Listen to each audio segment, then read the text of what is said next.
ಈ ಪ್ರೀತಿ ಅನ್ನೋದೇ ಒಂದು ಮಾಯೆ. ಈ ಪ್ರೀತಿಗೆ ಕಣ್ಣಿಲ್ಲ ಅಂತಾರೆ ನಿಜ. ಆದ್ರೆ ಕೆಲವೊಮ್ಮೆ ಪ್ರೀತಿಗೆ ಹೃದಯನೂ ಇರೋಲ್ಲ. ಮೇಘಾಲಯ ಹನಿಮೂನ್ ಕೊಲೆ ಪ್ರಕರಣ ಹಾಗೆ ಲಕ್ನೋದಲ್ಲಿ ನಡೆದಂತಹ ಕೊಲೆ ಪ್ರಕರಣಗಳೇ ಸಾಕ್ಷಿ. ಒಂದು ಹತ್ಯೆ ಪ್ರಕರಣ ಇಡೀ ದೇಶದ ಜನರ ನಿದ್ದೆಯನ್ನೇ ಕೆಡಿಸಿತ್ತು. ಎಂತೆಂತಹ ಸೈಕೋ ಜನ ಇರ್ತಾರೆ ಅನ್ನೋದಕ್ಕೆ ಈ ಪ್ರಕರಣ ಉದಾಹರಣೆ ಆಗಿತ್ತು. ತನ್ನ ಲವ್ವರ್ ಜೊತೆ ಸೇರ್ಕೊಂಡು, ಅಂದ್ರೆ ಆತನ ಹೆಸರು ಸಾಹಿಲ್ ಶುಕ್ಲಾ ಜೊತೆ ಸೇರ್ಕೊಂಡು ಭೀಕರವಾಗಿ ಕೊಲೆ ಮಾಡ್ತಾಳೆ. ತಲೆ ಕತ್ತರಿಸಿದಂತಹ ದೇಹವನ್ನ ಹಾಸಿಗೆ ಕೆಳಗಿಟ್ಕೊಂಡು 2 ದಿನ ಆ ಹಾಸಿಗೆ ಮೇಲೇನೆ ಮಲಗಿರ್ತಾಳೆ. ಅವಳು ಆತರ ಮಲಗೋದಕ್ಕೂ ಕೂಡ ಒಂದು ಕಾರಣ ಇರುತ್ತೆ.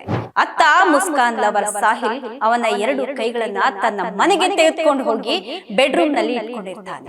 ಬಂತೆ ಮುಸ್ಕಾನ್ ಇದೀಗ ಗರ್ಭಿಣಿಯಾಗಿದ್ದು ಇದು ಸಾಹಿಲ್ನ ಮಗು ಅಂತಲೇ ಹೇಳ್ಕೊಳ್ತಾ ಇರ್ತಾಳೆ. ಈಗ ಮುಸ್ಕಾನ್ ಜೈಲಿನಲ್ಲಿ ಹೆಣ್ಣು ಮಗುವಿಗೆ ಜನ್ಮ ನೀಡಿರುವಂತಹ ವಿಷಯ ಕೂಡ ತಿಳಿದು ಬಂದಿದೆ. ಹಾಯ್ ಹಲೋ ನಮಸ್ಕಾರ, ಸ್ಪೀಡ್ ಪ್ಲೇಸ್ ವಿಶೇಷ ಕಾರ್ಯಕ್ರಮಕ್ಕೆ ಸ್ವಾಗತ. ನಾನು ಸುನಂದ ಅನಸೂಯ. ಈ ಪ್ರೀತಿ ಅನ್ನೋದೇ ಒಂದು ಮಾಯೆ. ಈ ಪ್ರೀತಿಗೆ ಕಣ್ಣಿಲ್ಲ ಅಂತಾರೆ ನಿಜ. ಆದ್ರೆ ಕೆಲವೊಮ್ಮೆ ಪ್ರೀತಿಗೆ ಹೃದಯನೂ ಇರೋಲ್ಲ. ಅದು ತನ್ನ ಪ್ರೇಮಿಯನ್ನ ಬಿಟ್ರೆ ಉಳಿದವರಿಗೆಲ್ಲ ಕಲ್ಲಿನಷ್ಟೇ ಕಠೋರವಾಗಿರುತ್ತೆ. ಇದಕ್ಕೆ ಮೇಘಾಲಯ ಹನಿಮೂನ್ ಕೊಲೆ ಪ್ರಕರಣ ಹಾಗೆ ಲಕ್ನೋದಲ್ಲಿ ನಡೆದಂತಹ ಕೊಲೆ ಪ್ರಕರಣಗಳೇ ಸಾಕ್ಷಿ. ಇನ್ನು ಕೆಲ ತಿಂಗಳುಗಳ ಹಿಂದೆ ಮೀರತ್ನಲ್ಲಿ ನಡೆದಂತಹ ಒಂದು ಹತ್ಯೆ ಪ್ರಕರಣ ಇಡೀ ದೇಶದ ಜನರ ನಿದ್ದೆಯನ್ನೇ ಕೆಡಿಸಿತ್ತು. ಜೊತೆಗೆ ಎಂತೆಂತಹ ಸೈಕೋ ಜನ ಇರ್ತಾರೆ ಅನ್ನೋದಕ್ಕೆ ಈ ಪ್ರಕರಣ ಉದಾಹರಣೆ ಆಗಿತ್ತು.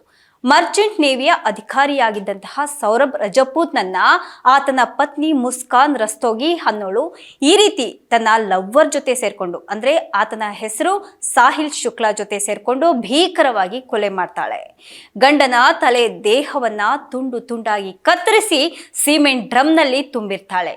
ತಲೆ ಕತ್ತರಿಸಿದಂತಹ ದೇಹವನ್ನ ಹಾಸಿಗೆ ಕೆಳಗಿಟ್ಕೊಂಡು 2 ದಿನ ಆ ಹಾಸಿಗೆ ಮೇಲೇನೆ ಮಲಗಿರ್ತಾಳೆ. ಅವಳು ಆತರ ಮಲಗೋದಕ್ಕೂ ಕೂಡ ಒಂದು ಕಾರಣ ಇರುತ್ತೆ. ಮುಸ್ಕಾನ್ ಮತ್ತೆ ಆಕೆಯ ಲವರ್ ಇಬ್ರು ಸಹ ಸಾಹಿಲ್ ಒಂದೇ ಸ್ಕೂಲ್ ನಲ್ಲಿ ಓದಿರ್ತಾರೆ. ತಮ್ಮ ಶಾಲೆಯ ವಾಟ್ಸಪ್ ಗ್ರೂಪ್ ನಲ್ಲಿರುವಂತಹ ಇವರು 2019ರಿಂದ ಪ್ರೀತಿಸೋದಕ್ಕೆ ಶುರು ಹಚ್ಕೊಂಡಿರ್ತಾರೆ. ಕೆಲ ದಿನಗಳ ಹಿಂದೆ ಮೀರತ್ನ ಮಾಲ್ ಒಂದರಲ್ಲಿ ನಡೆದಂತಹ ಪಾರ್ಟಿ ವೇಳೆ ಕೂಡ ಭೇಟಿಯಾಗಿರ್ತಾರೆ. ಬಳಿಕ ಇಬ್ಬರ ಪ್ರೇಮ ಮತ್ತಷ್ಟು ಗಟ್ಟಿಯಾಗ್ತಾ ಹೋಗುತ್ತೆ. ಇನ್ನು ಈ ಸಂಬಂಧಕ್ಕೆ ಸೌರಭ್ ಅಂದ್ರೆ ಮುಸ್ಕಾನ್ ಗಂಡ ಅಡ್ಡಿಯಾಗ್ತಾನೆ ಅಂತ ಅವನನ್ನ ಮುಗಿಸ್ಬಿಡ್ಬೇಕು ಅನ್ನುವಂತಹ ಪ್ಲಾನ್ ಮಾಡಿರ್ತಾಳೆ ಮುಸ್ಕಾನ್.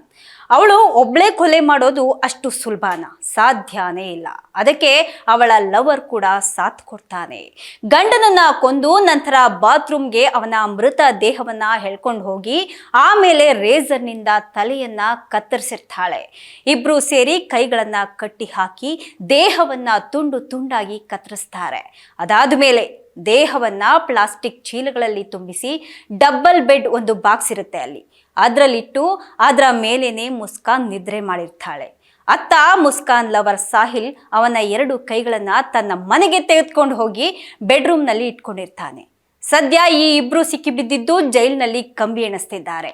ಇಷ್ಟಾದ್ರೂ ಇಬ್ಬರ ನಡುವಿನ ಪ್ರೀತಿ ಮಾತ್ರ ಕಡಿಮೆ ಆಗಿಲ್ಲ. ಅದಕ್ಕೆ ಸಾಕ್ಷಿ ಎಂಬಂತೆ ಮುಸ್ಕಾನ್ ಇದೀಗ ಗರ್ಭಿಣಿಯಾಗಿದ್ದು ಇದು ಸಾಹಿಲ್ನ ಮಗು ಅಂತಲೇ ಹೇಳ್ಕೊಳ್ತಾ ಇರ್ತಾಳೆ. ಈಗ ಮುಸ್ಕಾನ್ ಜೈಲಿನಲ್ಲಿ ಹೆಣ್ಣು ಮಗುವಿಗೆ ಜನ್ಮ ನೀಡಿರುವಂತಹ ವಿಷಯ ಕೂಡ ತಿಳಿದು ಬಂದಿದೆ.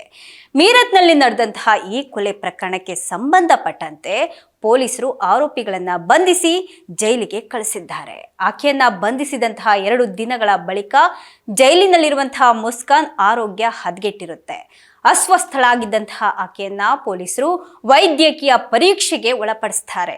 ಬಳಿಕ ಆಕೆ ಗರ್ಭಿಣಿ ಅನ್ನೋದು ಕನ್ಫರ್ಮ್ ಆಗುತ್ತೆ ನೋಡಿ. ಇನ್ನು ಆಕೆಯನ್ನ ಜೈಲಿನಲ್ಲೇ ಇರಿಸಿ ಹಾರೈಕೆ ಕೂಡ ಮಾಡಲಾಗುತ್ತೆ.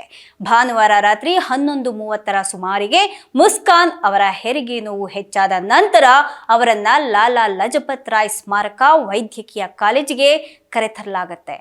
ಈ ರೀತಿಯಾಗಿ ಹಿರಿಯ ಜೈಲ್ನ ಸೂಪರಿಂಟೆಂಡೆಂಟ್ ಡಾಕ್ಟರ್ ವೀರೇಶ್ ರಾಜ್ ಶರ್ಮಾ ಅವರು ಪಿಟಿಐಗೆ ತಿಳಿಸ್ತಾರೆ.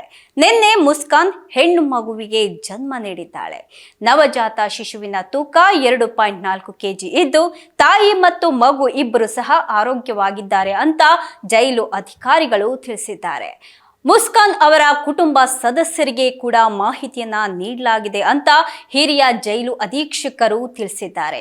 ಆದರೆ ಕುಟುಂಬದಿಂದ ಯಾರು ಸಹ ಮುಸ್ಕಾನ್ ಅವರನ್ನ ಆಸ್ಪತ್ರೆಗೆ ಭೇಟಿ ನೀಡೋದಕ್ಕೆ ಬಂದಿಲ್ಲ ಅನ್ನುವಂತಹ ಮಾಹಿತಿ ಕೂಡ ಲಭ್ಯವಾಗಿದೆ. ಇದಾಗಿತ್ತು ಇವತ್ತಿನ ವಿಶೇಷ. ನಿರಂತರ ಸುದ್ದಿಗಾಗಿ ನೋಡ್ತಾ ಇರಿ ಸ್ಪೀಡ್ ಪ್ಲಸ್ ಕರ್ನಾಟಕ.